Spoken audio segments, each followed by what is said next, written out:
Greetings, STEM oneers. Quick video today on order of operations. We want to kind of give you an option to watch a video so that way when you're done with your lab, you don't have to wait for the rest of your class to finish. So we're trying to save you some time today.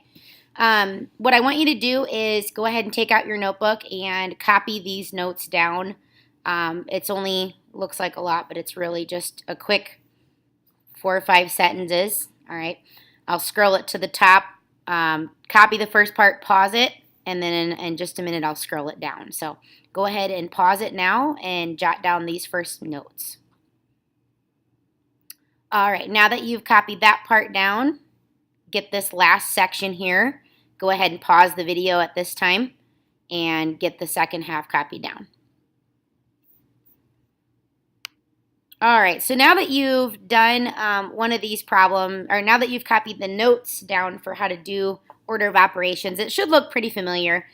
Some teachers use the model PEMDAS, some use GEMDAS, but I like GEMDAS because the P limits it to parentheses, where really it's any grouping symbol should be taken care of kind of collectively as a group. So like square roots and parentheses and brackets all count as grouping symbols. So we're going to go ahead and work out a couple problems in your notes. So just on the back side of your notebook there, or note paper, turn your paper over and copy these 4 problems down, and then just pause the video for a moment when you get done, or pause the video right now so you can copy those down. Okay, now that you've copied them down, let's go through kind of what I expect to see in terms of how you actually simplify these. So generally speaking, when we do this in class, my objective is to catch your misconceptions, not just check your answers for accuracy. And so what I'm suggesting you do, and actually kind of requiring you to do, is to underline the part that you're going to simplify, and then underneath that section, just copy the simplified answer as well as the rest of the question. So I'll kind of model this for you. If we kind of think about GEMDAS here in my order of operations, I'm going to start with any grouping symbols first. And so I notice that there are some parentheses. So since I'm going to simplify that first, go ahead on your paper, underline the part you're going to simplify. If I can get my pen, there we go. And I'm going to go with red because it's Wednesday, why not? All right, underline that in red, and then I'm just going to simplify this and copy everything else in the expression. So 15 plus 40 is 55. Take away 5 is 50. So notice I didn't just write the 50. I wrote everything else I didn't simplify. All right, and since there's only one operation, this is what I'm going to calculate, and that's going to give me 50 divided by 2 is 25. And circle the answer. So much easier to give you feedback. Okay, that's the first one. Number 2, I noticed more grouping symbols, so I'm going to underline my grouping symbols and copy everything else down.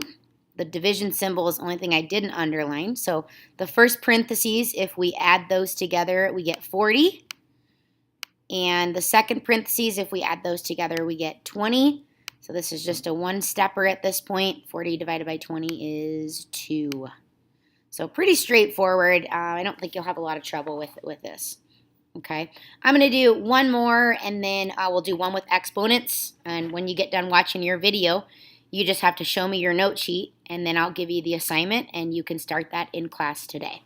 All right? If you don't get to this point in class, finishing the video and doing the worksheet will be the assignment. So I'm going to look at number 6, and I see grouping symbols, so I'll start with that. And notice I'm copying everything else down.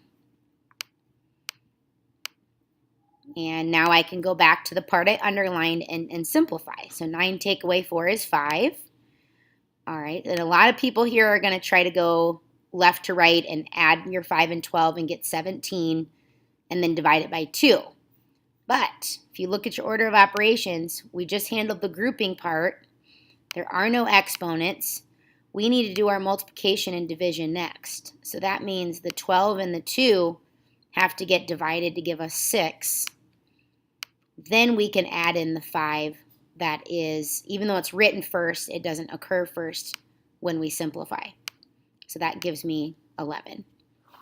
All right, again, notice how I kept it organized. I underlined the part I was simplifying. So on the next row, I know that the only change I will see in the original